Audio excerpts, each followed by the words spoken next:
That's Bhakti Lata Bees. Yes, yes. Yeah, but See, when you see mercy, mercy is not like some sort of thunderbolt comes and strikes your head and you become enlightened. no, not that. See, what happens is when Guru gives us instructions, we follow those instructions. We learn how to serve Krishna better. Because Guru knows how to serve Krishna better. When we follow him, then we learn how to serve Krishna better. And when we serve Krishna in the way he likes, Krishna becomes pleased. And when Krishna becomes pleased, automatically we get mercy. Otherwise, for devotees who have not met their Guru, who don't have such an access to Guru, how will they advance in Krishna consciousness? You have seen many times it's like disciple goes to the Guru and Guru says, "Who are you?" Yes. If Guru doesn't know you, how will he give you mercy? It's the tattva. So mercy doesn't depend on person. personal recognition. Otherwise, there are so many devotees who are very close to Prabhupada. As soon as Prabhupada left from this world, they left practicing Krishna consciousness. What about them? But some of them, when left the body, they tell called Prabhupada, finally Prabhupada came, they said. Yeah. So, When Prabhupada is coming to take them. see, ultimately Guru only delivers. But it is not Guru, it is Guru Tattva. It's Guru Tattva which delivers. Because some Guru, it might happen that they themselves may leave Krishna consciousness. Doesn't mean that now disciple has no hope. So it's clear. This regarding some devotees as a study one, retiring Guru duty is to bring back the body to the. But at the same time, what you say, we have to also practice our everything. This is the way. Yes. Okay, thank you. I can understand now. Yes, so it's about endeavor and mercy. Mercy is there, but we have to endeavor to access that mercy. It's not that Guru have initiated that means.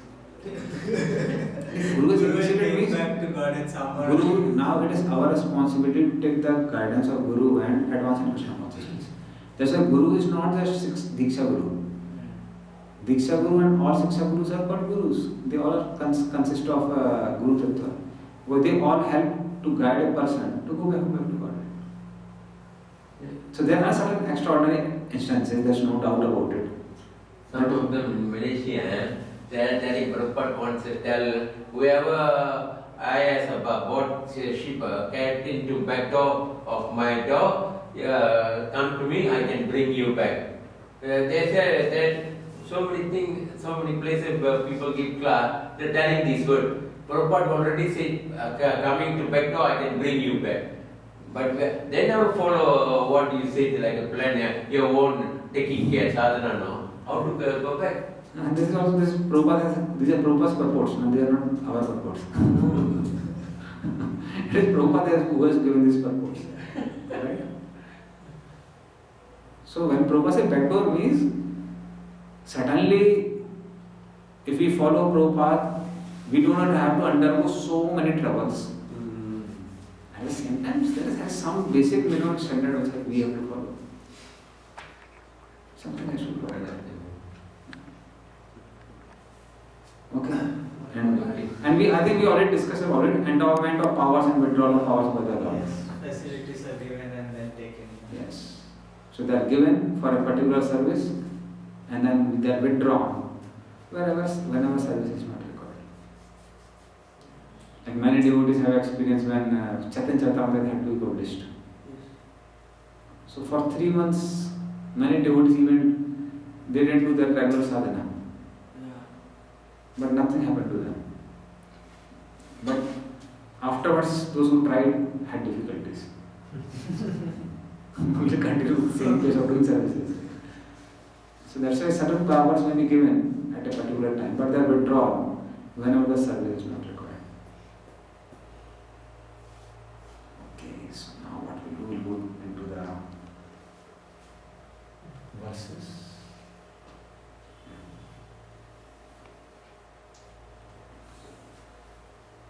So Maharaj Parikshit as an ideal ruler and Panisar of Kali. Please read translations. Sudha Goswami said, all learned Brahmanas, Maharaj Parikshit then began to rule over the world as a great devotee of the Lord under the instructions of the pairs of the Swiss-born Brahmana. He ruled by those great qualities which were foretold by expert astrology at the time of his birth. Yeah, so that time we had the prediction that he would be follower of dharma like Ram, tolerant like earth. So with all those qualities he was ruling the earth. At the same time we find he was still taking instruction from the twice-born Brahmanas. Now he was already pure devotee of the Lord, who saw the Lord when he was in the womb of his mother. Yeah. Why he had to take the guidance of twice-born Brahmanas? He is showing the example, setting. Okay, set an example. Even though your pure devotee should be take as a Brahmana as a guidance. Yeah. Because Brahmana is a representing knowledge of the Lord. Yeah. Because one thing is that even if we know Bhakti Shastra doesn't mean that we are expert in everything. We are not God. So when it comes to Dharma Shastras, it might happen that there may be other people who are more expert in Dharma Shastras, like Manu Smriti and Partha Smriti, although they may not be advanced devotees. So just because somebody is very advanced devotee doesn't mean that he doesn't need any guidance. For certain things he may take guidance. Like one may not be very expert in chanting of the mantras, or one may not be very expert in, let us say, Artha Shastra. So then you need Brahmanas who are expert in Artha Shastras. You can take guidance from them. So that is how you would take guidance. Mahaprabhu Leela, as you see that Swarup bedroom, Rupa Goswami already, Chaitanya Mahaprabhu still kept him under sun. Sarvadam also. Even Krishna is taking Sandipani Garvas. See, these certain things are, when it comes to Krishna, it is like setting an example. Because Krishna is knower of everything. Now, for example, if you ask a pure devotee that, my dear Maharaj, can you tell me how many windows are there in the Mayapur Institute building? You are a pure devotee, you are knower of everything. What would he say? Pure devotee only. He would say, abstract inquiry. I am not supposed to know how many windows there are in the Mayapur Institute building. But a person, civil engineer or some carpenter who made the windows, if you ask him, he made the count because he made it. Now that doesn't mean that carpenter is better than pure devotee. So the point is, when it comes to Krishna, Krishna knows nook and corner of everything. Krishna can tell you Bhagavad Gita, Bhagavatam, and he can also tell you how many windows and doors are there in Mayapur Institute building. So when Krishna does it just to set an example. But when it comes to any ordinary jiva, he may not be expert in everything. So that is why even the kings, they would need the guidance of Brahmanas. I hope that's clear. So Parikshit, Pandavas, they were acting like ordinary jiva. Even they are pure devotee, they needed guidance for certain fields. That doesn't mean that now they are God and they know everything. So that is the point. See, main problem, not aversion problem, but it's like sometimes devotees have a misnomer. They expect pure devotees to behave like God. So then some discrepancy here and there, and immediately people throw them out. He was not God. He thought he was God. He's not God. He already told he's not God. Prabhupada is writing he's not God. Like certain instances are there. I don't know how much it is true. I think I was hearing this from Krishna Chaitanya Maharaj. Krishna Chaitanya Maharaj. Akhila Prabhu at least. So you were telling that in one of the temples, it was actually Kavichandra Maharaj, he was quoting Kavichandra Maharaj. So somebody opened some place of the loft and he saw that Kavichandra Maharaj is levitating in air. It's like upside down, floating in air. And the news spread around. Not only this temple, other temples. Maharaj has got some siddhis, he's floating. It was such a big news. And when some Prabhupada disciple asked Maharaj, Maharaj, how did you get that siddhi? We are all chanting since so many years, we never got a siddhi. Maharaj said, I was trying with gravity-free shoes for curing my backache. Some gravity-free shoes. I never heard about it. It's Krishna Chaitanya Maharaj was trying. There are some shoes which stick on the wall, and he was like upside down because he had a backache. He was trying to cure his backache by using them. So when a devotee, they peeped out from the door a little bit, they just saw him upside down. They didn't see that where his feet were. And the news went over that he knows how to fly in air. So, anyway.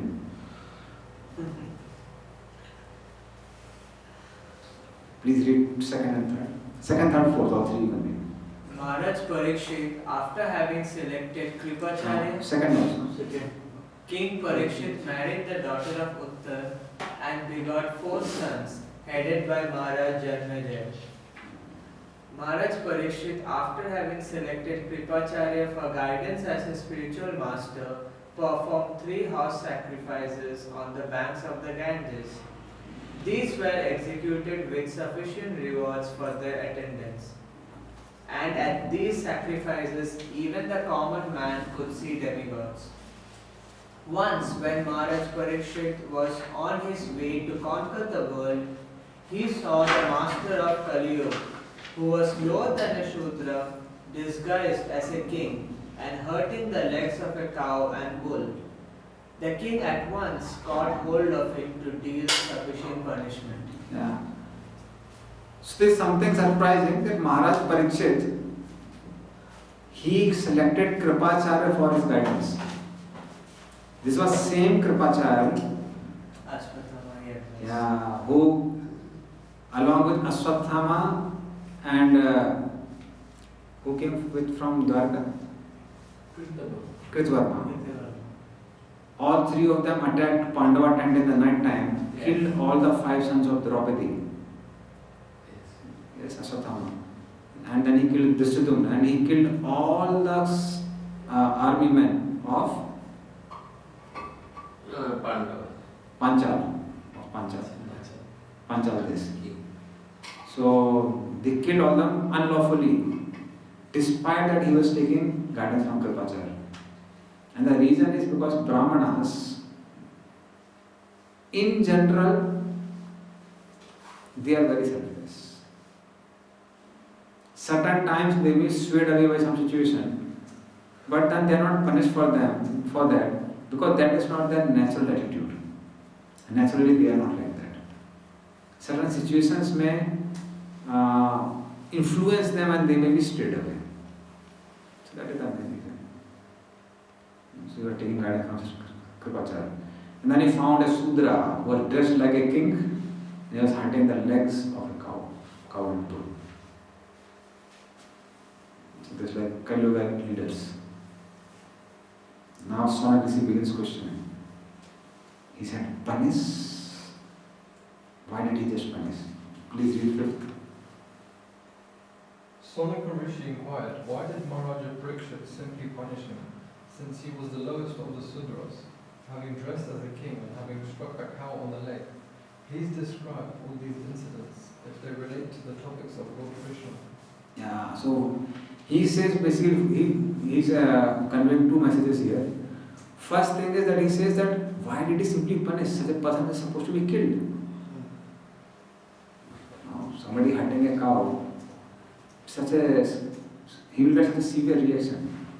It is said that as many hairs are there on the body of cow, those many years or lifetimes one has to, he has to suffer in the hell. Oh, that many lifetimes, No. not one lifetime as a cow. No. In the hell one has to suffer. But I think whether it is years, mostly it is supposed to be years. Those many years one has to suffer in the hell as many hairs are there in the body of a cow. So it's so severe. So if king really punishes him, then what happens is then he gets freedom from those sufferings. That's why the punishments by the king are actually supposed to be the mercy of the king. The person who is supposed to suffer so severely, he actually gets lesser punishment by the king. So that's why punishment by kings was considered the mercy by the king, not the injustice. And then he says that it is so painful to hear that a cow and a bull were punished. So if it has something in relationship with Krishna, please speak, otherwise don't speak. Because it is like too painful for us, and it looks more like Prajalpa. So if it has some relationship with Krishna, please tell us. If it has no relationship with Krishna, don't tell us. We don't want to hear all such topics. Because if we see in modern day media, it is filled with this crime or that crime and this and that. Things keep on happening. So knowing an overview of the whole thing may be required for, but we should not spend too much time in details. If it has no relationship with Krishna. And in general, it doesn't have a relationship with Krishna. So this is like that. And now he says, why shouldn't you speak if things are not related to topics of Krishna? Text 6. Advasa padam bhoja Magarandali ham satam Kimanne rasadalape Ayusuyat asagyaya. Please read translation. The devotee of the Lord are accustomed to licking up the honey available from the lotus feet of the Lord. What is the use of topic which simply waste one's valuable life? So, Athava Asya Padam Bhuja, Pada Ambuja, lotus feet. Makarand is the honey. Liham Satam. So, as far as devotees are concerned, they lick the honey which comes out of the lotus feet of the Lord in the form of Krishna Katha, Krishna Seva, Harinam. So those who are accustomed to drink that eternal honey, it is not like honey which comes out temporarily. You can eternally hear it. So for them, Kim Anir Asad Alaper, why should they speak about something which is Asad? Asad means temporary talks or useless talks. So Ayushoya Asadvaya, and it main thing is it wastes the valuable human form of life. So that is the worst thing which happens. We waste our time and all these things. So that's why when it has no relationship with Krishna, please don't talk about it. Please talk about it only if it has relationship with Krishna. Please read the purport. Lord Krishna and his devotees are both on the transcendental plane. Therefore, the topic of Lord Krishna and his pure devotees are equally good. The battle of Kurukshetra is full of politics and diplomacy, but because the topics are related with Lord Krishna, the Bhagavad Gita is therefore adored all over the world. There is no need to eradicate political, economic, sociology, etc., which are mundane to the mundaners. To a pure devotee who is actually related with the Lord, such mundane things are transcendental if dovetailed with the Lord or with his pure devotees. We have heard and talked about the activities of the Pandavas, and we now are dealing with the topics of Maharaj Parikshit. But because all these topics are related to the Lord Sri Krishna, they are all transcendental and pure devotees have great interest in hearing them. We have already discussed this matter in connection with the prayers of Vishnu. Anna Vilasita Ita. So it's not Anna Vilasita, Anna Vilasa Sunyam. It is Anna Vilasita Sunyam. So that means there may be certain things which are indirectly connected with Krishna. Even they become purified and they become spiritual. So politics, economics, this, that, if they have something to do with Krishna, then they are spiritual topics. Now topics related to Krishna doesn't mean only Krishna. Like some devotees may be talking about Varnashram. and it is meant for establishing a community for devotees in which devotees can practice Krishna consciousness nicely, then that is as good as Krishna Katha. Or like Prabhupada took some of his disciples to Vrindavan, and then they were very happy. They were thinking, oh, we are going to Vrindavan and Radhe Radhe, we will be chanting Radhe Radhe here and there, and we will be going in different gardens, kunjas. And when they went there, Prabhupada gave them seva of counting cement bags. So after counting, and they thought, no, maybe cement bags we have to count for a few days.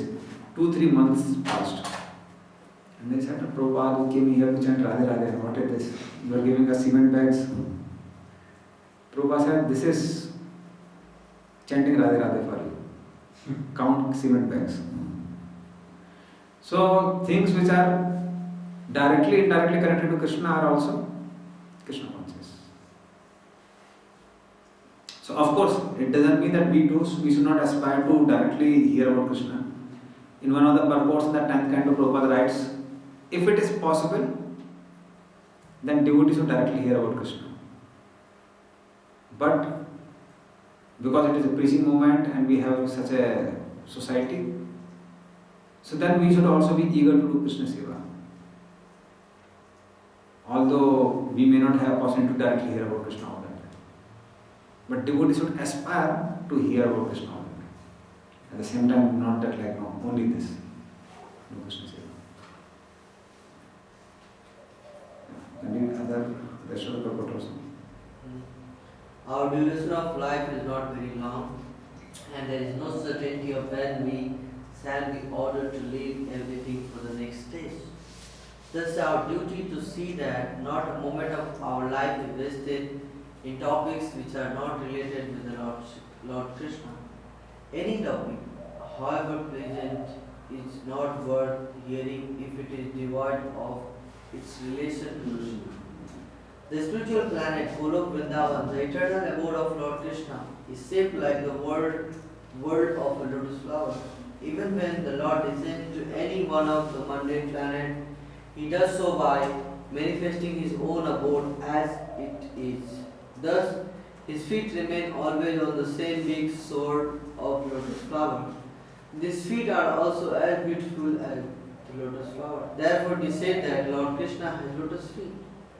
A living being is eternal by constitution. He is, so to speak, in the whirlpool of birth and death due to his contact with material energy. Freed from such material energy, a living entity is liberated and is eligible to return home back to body. Those who want to live forever without changing their material body should not waste valuable time with topics other than those relating to Lord Krishna and his devotees. So that is how, if we discuss Hari Katha or Hari Bhakt Katha is Hari Katha only. Because devotees, what they do, they try to please Krishna.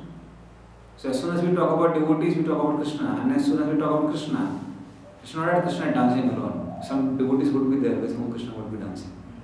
Or when Krishna is playing, he would be playing some devotees, not like Krishna is playing alone. So then, wherever Krishna is there, devotees are there. And their katha is Krishna Katha.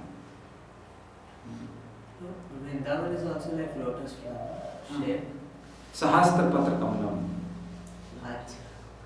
Gokulakham Padam. So if you go by a plane above Golok Vrindavan and you have a top view of Golok Vrindavan, it would be like 1,000-petal lotus. Each and every petal of lotus is like one abode of the gopis. The central world consists of different forests, and the lanes between the filaments, they are like the roads of Vrindavan, which end up in a cow shed. Currently also. Currently, it's description of Golok Vrindavan.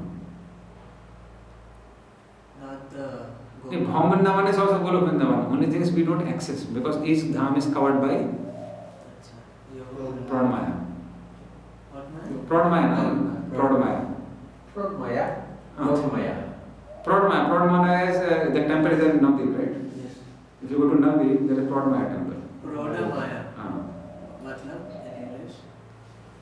English. What do you call in English? It's Mayadevi only. But Maya, it's a Maya Devi covering.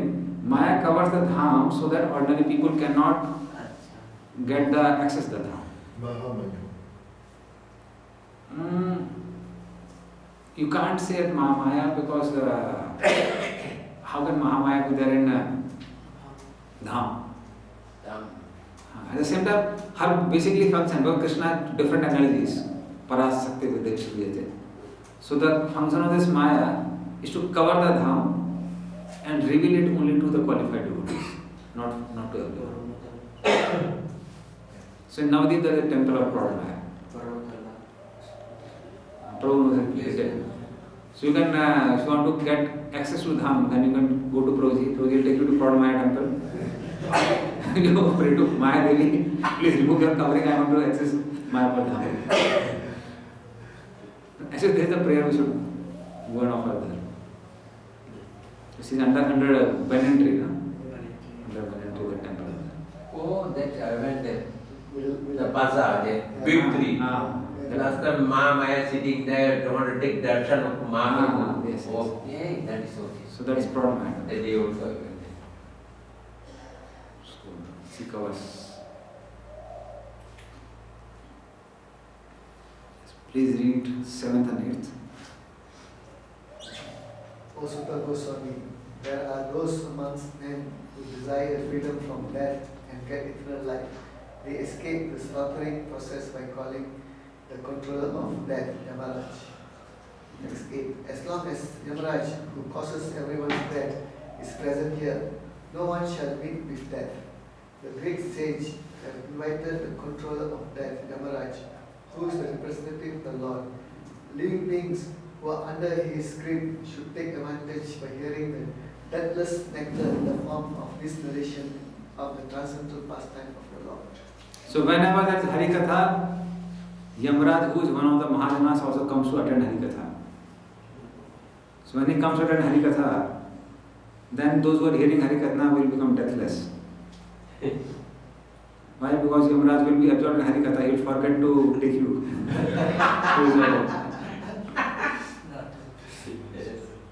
And of course, Yamaraj says that those who chant Hare Krishna, those who are devotees, Yamaraj has no jurisdiction over them.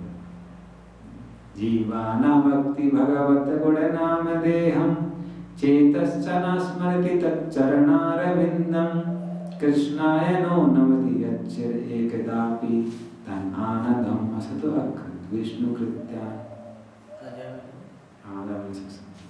So that he speaks. Whom should you bring to me? Because all these three Yamdutas, they're so frustrated. We thought now your order is the most topmost order, and these 4 fellows came and they chastised us, sent us back. So then, and you are also telling, no, you should have not caught Ajamila. And then whom should we catch? So whom should we catch, he says. Jivana Bhakti Bhagavata Guranam Deham. Person whose tongue has not chanted the name from qualities passing of Krishna. Chetas Chana Smardita Charanavindam. One whose mind was never absorbed in the thoughts of Krishna. Krishnaya Namati Yachet Ekdapi. One who has never paid any obeisances to Krishna. Tan Anadham. Let them come. Why? Asoto Akrit Vishnu Kritya. They have done all activities which are temporary. They have not done a single activity for the pleasure of Lord Vishnu. So then let them come. So Yamaraj doesn't touch a person who is like who is practicing Krishna consciousness. Okay, there are a lot of pastimes we don't do. Because Yamaraj has a lot of pastimes in ISKCON and with Gaudiya Vaishnavas. After Sunday also I have to put class. So many devotees, they became devotees because of preaching of Yamaraj.